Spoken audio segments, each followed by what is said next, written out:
এবারে বিপিএলটা অনেক দিক থেকেই প্রথম, অন্তর্বর্তী সরকারের অধীনে প্রথম বিপিএল, বিসিবি বোর্ডের অধীনেও, নতুন বোর্ডের অধীনেও প্রথম বিপিএল। এই বিপিএলে অলরেডি অর্ধেকটা পেরিয়ে গেছে, ঢাকা প্রথম পর্ব শেষ, সিলেট পর্ব শেষ, এখন চট্টগ্রামে আছে। তো বিপিএলের নানা প্রশ্ন চলে আসে যে বিপিএল এবার কেমন হচ্ছে। যেমন আমরা যদি বলি, বিসিবির সভাপতি হিসেবে ফারুক আহমেদ দায়িত্ব নেওয়ার পর বলেছিলেন যে এবারে বিপিএলটা হবে আগের 10টা বিপিএল থেকে একদমই আলাদা, এবং এবারে বিপিএল দর্শক উপভোগ করবে, দর্শক সন্তুষ্ট থাকবে। তো এখন পর্যন্ত যা হয়েছে বিপিএলে, তাতে দর্শক কতটা সন্তুষ্ট, কতটা উপভোগ করলেন, এবং আগের বিপিএল থেকে কতটুকু আলাদা, সার্বিক বিষয় নিয়ে আলোচনা করব ইন্ডিপেন্ডেন্ট ডিজিটালের assistant sports editor ASM Ferdous রহমানের সঙ্গে। শুরুতেই আপনাকে আমন্ত্রণ জানাচ্ছি আমাদের এই প্রোগ্রামে। তো প্রথমেই জানতে চাই, অন্তর্বর্তী সরকারের অধীনে বিপিএলটা আপনি আসলে প্রথম বিপিএলটা আপনি কেমন দেখছেন, এখন পর্যন্ত কেমন হচ্ছে? আচ্ছা, ধন্যবাদ। অবশ্যই ব্যতিক্রম তো কিছু আছে, যেমন যদি বলতে চাই তাহলে যে সাকিব নেই, মাশরাফি নেই, মানে বাংলাদেশের ক্রিকেটের সবচেয়ে বড় দুই তারকা ছাড়া একটা বিপিএল চলছে, এবং এটা একটা ব্যতিক্রম। আরেকটা ব্যতিক্রম যদি আমি বলতে চাই যে এই প্রথম কোনো বিপিএলের অনুষ্ঠানে তিনটি উদ্বোধনী অনুষ্ঠান বলা যায়, যে 3টি কনসার্ট হয়েছে। তখন আমরা বেশ আশা করেছিলাম যে এই ধরনের যেহেতু আয়োজন হচ্ছে, খুব ভালো একটা বিপিএলই হয়তো হবে, এবং আশা কিন্তু সেরকমই ছিল, এবং শুরুটাও সেভাবে হয়েছে। যেমন প্রতি বিপিএলের আগে যেটা হতো যে review system, umpiring review system নিয়ে সমস্যা হতো, ডিআরএস নিয়ে সমস্যা হতো, দেখা যেত ডিআরএস নেই, ডিআরএস থাকলেও তো হয়তো দুটো পদ্ধতি আছে, একটা পদ্ধতি নেই, স্নিকও নেই, হটস্পট নেই। হটস্পট তো আসলে কখনো ছিল না, দেখা যেত যে বল ট্র্যাকিংটা নেই। তো এইবারে বিপিএল এর শুরু থেকেই ডিআরএসটা আছে, ফলে ওই যে আম্পায়ারিং নিয়ে যে জটিলতা, সেই ধরনের কোনো সমস্যা নেই। কিন্তু ওগুলো যদি বাদ দিই, তাহলে বলতে হবে যে মানে খেলার মান যদি, মানে এগুলো তো আসলে আনুষঙ্গিক, কিন্তু মানুষ আসলে দেখতে চায় কি খেলাটা। তো খেলাটা যখন আমরা দেখতে যাচ্ছি বা দেখছি বা পারফরমেন্স দেখছি, তাহলে দেখা যাচ্ছে যে এই বিপিএল আর আগের বিপিএলের মধ্যে খুব একটা তফাৎ আসলে নেই। বরঞ্চ যদি বলা যায় যে 2017-18 দিক দিয়ে বিপিএল যতটা ফ্লারিশ করেছিল, বা প্রথম বিপিএলে যতটা আগ্রহ জন্মিয়েছিল, এইবারে বিপিএলটা সে ততটা ফ্লারিশ হয়নি। বরঞ্চ বলা যায় যে গত করোনাকালীন বিপিএল এবং তারপরের যে বিপিএলগুলো যেমনটা দর্শকের আগ্রহ হারিয়েছিল, খেলার মান নিয়ে একটু সমস্যা ছিল, এবারে বিপিএলে সে ধরনের একটু দেখা যাচ্ছে যে খেলা ঠিক আগ্রহ জাগাচ্ছে না, বড় তারকারও খুব একটা অভাব আছে, আর দুটো দল শুধু পারফর্ম করছে, বাকি দলগুলো আসলে দেখে মনে হচ্ছে যেন অংশ নেওয়ার জন্য নিচ্ছে।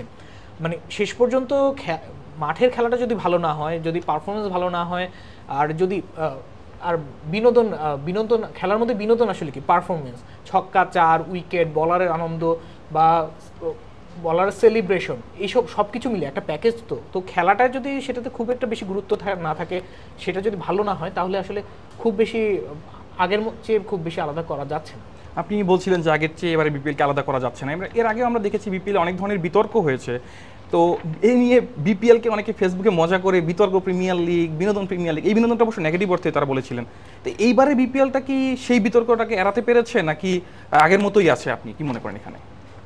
এটা একটা মজার ব্যাপার, কারণ হচ্ছে হ্যাঁ, বিপিএল এর নামকরণ অনেক প্রায় আসলে বিশেষ করে যারা খুব ক্লোজলি ফলো করেন বা সাংবাদিকদের কাছেও মজা করে অনেকেই বলে যে এটা আসলে বিপিএল মানে বিতর্ক প্রিমিয়ার লিগ। এখন এইবারে ওই ধরনের বিতর্ক খুব একটি হওয়ার সম্ভাবনা ছিল না, সবাই অন্তত সেটাই আশা করেছিল। কারণ প্রথমে এইবার বলা হয়েছিল যে প্রত্যেকটা ফ্র্যাঞ্চাইজিকে যেটা করতে হয়, বিপিএলের ফ্র্যাঞ্চাইজিতে সবচেয়ে বড় সমস্যা হচ্ছে খেলোয়াড়দের বেতন ভাতা দেওয়া নিয়ে সমস্যা। এটা প্রথম বিপিএল থেকেই শুরু হয়েছে, কিন্তু প্রথম বিপিএলেই কিন্তু একটা দল দেয়নি, এবং সেই টাকা বিসিবিকে অনেক দিন ধরে পেমেন্ট করতে হয়েছে। সো এবারে চিন্তা ছিল হচ্ছে ব্যাংক গ্যারান্টি নেওয়া হবে, নিশ্চিত করা হবে যেন ফ্র্যাঞ্চাইজিগুলো কোনো ঝামেলা করলে যেন খেলোয়াড়রা তাদের টাকা পান। কিন্তু সেই বিতর্ক কিন্তু রয়ে গেল। দেখা গেল যে এবারে বিপিএলে দুর্বার রাজশাহী যেটা করেছে, যে তারা হঠাৎ করে একটা অনুশীলনে আসেনি, কারণ হচ্ছে তাদের পেমেন্ট দেওয়া হয়নি। অথচ বিপিএলের শুরুতে বলা হয়েছিল যে বিপিএলের আগে 50% দেওয়া হবে, মানে যে খেলোয়াড়কে যে টাকা দিয়ে কেনা হয়েছে, চুক্তি করা হয়েছে, তার 50% দিয়ে দেওয়া হবে। তারপর বিপিএল চলাকালে 25% দেওয়া হবে, এবং তারপর টুর্নামেন্ট শেষ হয়ে গেলে 25% দেওয়া হবে। আইপিএলের মতো ফ্র্যাঞ্চাইজির ক্ষেত্রেও কিন্তু এই ধরনের নিয়মই মানা হয়। আবার অনেক ফ্র্যাঞ্চাইজি আবার শুরুতেও দিয়ে দেয়, এটা তো মালিকানার ব্যাপার। তো এবারে বিপিএলের চিন্তা ছিল সবাই দিয়ে দেবে, কিন্তু দেখা গেছে কি টুর্নামেন্ট শুরু হওয়ার আগেই শোনা গেছে যে কয়েকটি দল খেলোয়াড়কে 50% দূরের কথা এখন 1 টাকাও দেয়নি। এ নিয়ে অ্যাকচুয়ালি দুর্বার রাজশাহীর অধিনায়ক এনামুলও কিন্তু এই কথা বলেছিলেন, তবে তখন তিনি বলেছেন যে না, আমরা এখন নেতিবাচক কথা না বলি, পরে আমরা এটা নিয়ে আলোচনা করব। কিন্তু মাঝপথে যাওয়ার পরে দেখা গেল যে তাদের অনুশীলন বর্জন করতে হয়েছে এবং এই নিয়ে একটা ঝামেলা সৃষ্টি হয়েছে, বিসিবিকে সেখানে হাত দিতে হয়েছে এবং অবশেষে এই অনুশীলন বর্জন, ম্যাচ বর্জনের ডাকও শোনা গিয়েছিল। এই অবস্থায় তাদেরকে 20% টাকা দেওয়া হয়েছে বলে আমরা শুনতে পেয়েছি। অবশ্যই খেলোয়াড়রা নেমেছেন এবং অলরেডি ম্যাচটা তারা পরের ম্যাচটা জিতেছে না, তো কিন্তু এ ধরনের বিতর্ক কিন্তু যেটা হচ্ছে আমাদের রেপুটেশন কিন্তু ভালো করছে না। অলরেডি এই বিপিএলের আগে রংপুর বাইরে একটা টুর্নামেন্ট খেলতে গিয়েছিল, আন্তর্জাতিক টুর্নামেন্ট, সেখানেও কিন্তু তাদের বিরুদ্ধে প্রতিপক্ষের একজন খেলোয়াড় ইমরান তাহির বলেছেন যে আমি তাদেরকে হারাতে চাই কারণ তারা আমার বকেয়া পরিশোধ করেনি। এখন রংপুর রাইডার্স বাংলাদেশে কিন্তু সবচেয়ে যে বড় 2 বা 3টি ফ্র্যাঞ্চাইজি তাদের একটি, কারণ হচ্ছে আমাদের এখান থেকে যদি বলি যে প্রফেশনালিজম বা ধারাবাহিকতা, সেটা ফ্র্যাঞ্চাইজির ক্ষেত্রে রংপুর রাইডার্স, কুমিল্লা ভিক্টোরিয়ান্স এবং ফরচুন বরিশাল, এই 3টি আছে। তো এবার রাজনৈতিক প্রেক্ষাপটে কুমিল্লা নেই, কিন্তু রংপুর এবং বরিশাল কিন্তু এইসব ক্ষেত্রে খুব ভালো। তো রংপুরের বিরুদ্ধে যখন এই ধরনের অভিযোগ ওঠে, সেটা কিন্তু আমাদের জন্য খুব একটা ভালো না। এর বাইরেও বেতনের কথা যদি না বলি, এর বাইরেও একটা সমস্যা দেখা গিয়েছে যে সিলেটের মাঠ নিয়ে স্বয়ং ক্রিকেটার তামিম ইকবাল প্রশ্ন করেছেন, বলছে এবারে তো উইকেট ভালো, এত ছোট মাঠে কেন খেলা হচ্ছে? এবং ছোট মাঠে যে খেলা হচ্ছে সেটা আমরা দেখতে পাচ্ছি যে 30 গজ পার হলে দেখা যাচ্ছে সীমানা চলে আসছে, এবং এটা কাজে লেগে ঢাকায় কিন্তু বিপিএল রেকর্ড করেছে, 250 রান করেছে। এটা বাংলাদেশের ব্যাটসম্যানদের জন্য মানসিকভাবে খুব ভালো যে তারা একটা টি20 ম্যাচে 200 তো 200, 250 করছেন, 2 জন ওপেনার সেঞ্চুরি করছেন, সব রেকর্ড ভেঙে দিয়েছেন।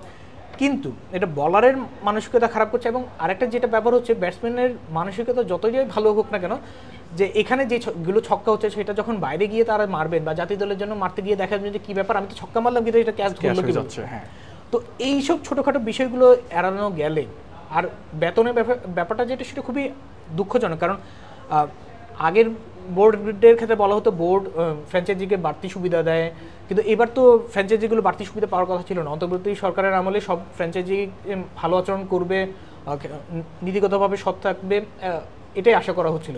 আর শুধু দুর্বার রাজশাহী নয়, আরও একটি ফ্র্যাঞ্চাইজির ব্যাপারেও কানাঘুষা আছে যে তারাও এখনও পর্যন্ত কোনো টাকা দেয়নি, তবে এখনও পর্যন্ত তারা অনুশীলন বর্জন বা আনুষ্ঠানিক ঘোষণা দেয়নি, অনুশীলন বর্জন বা ম্যাচ বাতিলের মতো কোনো গুঞ্জন শোনা যায়নি বলে হয়তো সেটা এখনও আলোচনায় আসে। হ্যাঁ, আপনি বিশেষ করে দুটো কথা বলতেছিলেন, একটা হচ্ছে বেতনের কথা বলছিলেন এবং আরেকটা মাঠের কথা বলছিলেন।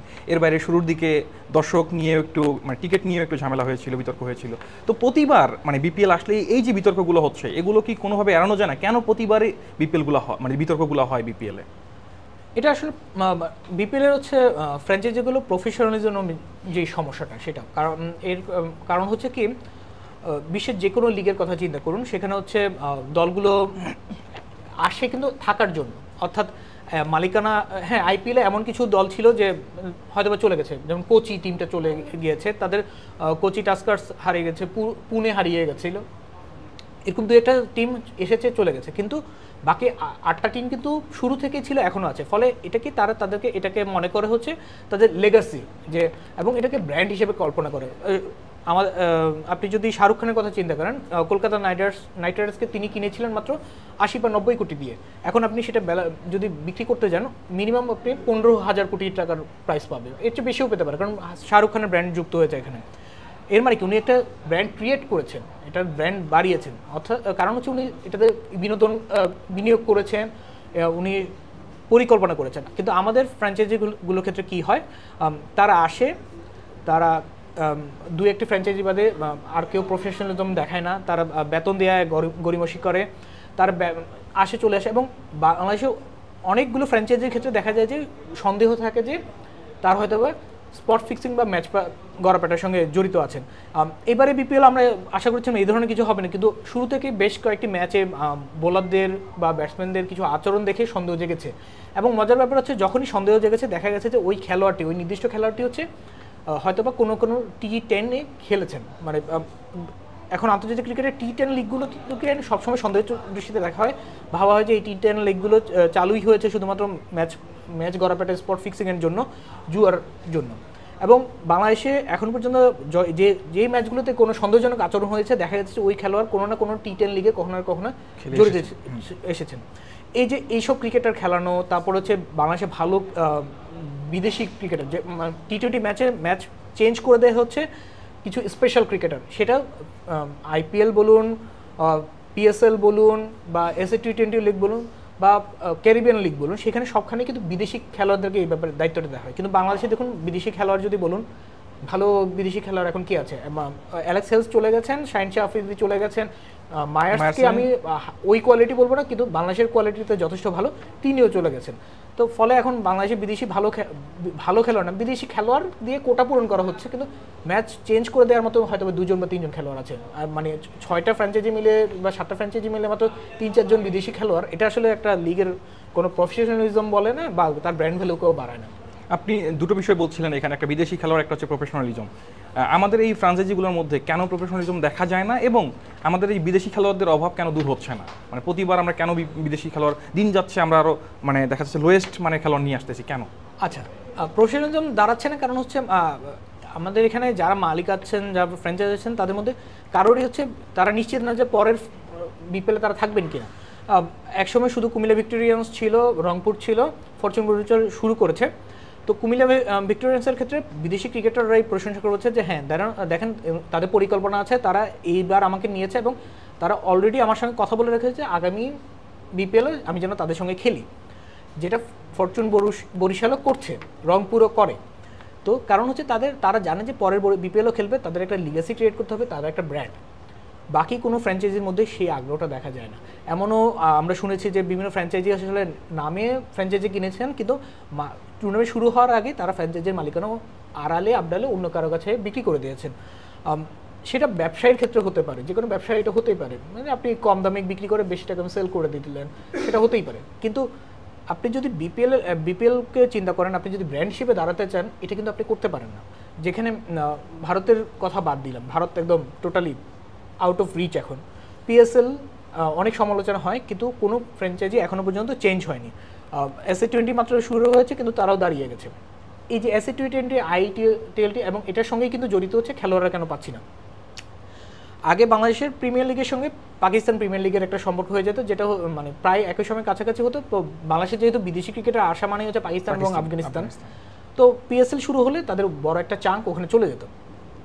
এবারে পিএসএল হচ্ছে আইপিএলের সঙ্গে হবে, ফলে মনে হয়েছিল বাংলাদেশের সঙ্গে এবার ক্রিকেটার পাবে, কিন্তু যেটা দেখা গিয়েছে প্রায় একই সময়ে আইএল-টি20 এবং এসএ-টি20 শুরু হয়েছে। এবং মজার ব্যাপার হচ্ছে আইএল-টি20 এবং এসএ-টি20 সবগুলো মালিকানা হচ্ছে আইপিএলের দলগুলো। ফলে বাংলাদেশের এখন বাংলাদেশি বিপিএলে খেলে লাভ বেশি নাকি আইএল-টি20 বা এসএ-টি20তে খেলে, যেখানে ভালো খেললে আইপিএলের দলের নজরে আসা যাবে, সেটা খেলে লাভ বেশি? অবশ্যই বেশি। আর 2 নম্বর হচ্ছে বাংলাদেশের বিপিএলে এলে ক্রিকেটাররা কখনোই নিশ্চিত থাকতে পারে না তাদের স্যালারি পাবেন কিনা। কিন্তু এসএ-টি20 এবং আইএল-টি20 দুটোতে হচ্ছে ইন্ডিয়ান মালিকানা আছে, এবং ইন্ডিয়ান মালিকানার চেয়েও বড় কথা হচ্ছে সেগুলো হচ্ছে আইপিএলের দলের ফ্র্যাঞ্চাইজি। ফলে যেটা তাদের সেখানে পেমেন্ট নিয়ে সমস্যা নেই, সেখানে খেলার সমস্যা নেই, কোনো বিতর্ক নেই, ফলে ওখানেই বিদেশি খেলোয়াড়রা যাচ্ছেন। এই কারণেই বাংলাদেশে ভালো খেলোয়াড়রা আসতে চান না, এবং যারাও আসেন তারা হয়তো 2 দিন খ্যাপ খেলার মতো 2 দিন খেলছেন, তারপর চলে যাচ্ছেন, যেমন ওই যে শাহিন-শাহ আফ্রিদিরা চলে গিয়েছেন।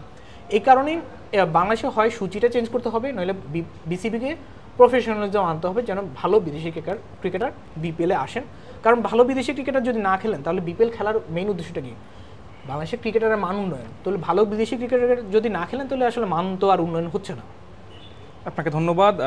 আমরা যেসব প্রত্যাশার কথা বলছিলাম, যেভাবে উন্নয়ন করা যাবে, সেগুলো হয়তো আমরা সামনের বিপিএলে দেখতে পারবো। আর এই বিপিএল যেসব ম্যাচ বাকি আছে, সেসব ম্যাচ কোনো বিতর্ক ছাড়াই শেষ হবে, এই প্রত্যাশায় আজকে শেষ করছি।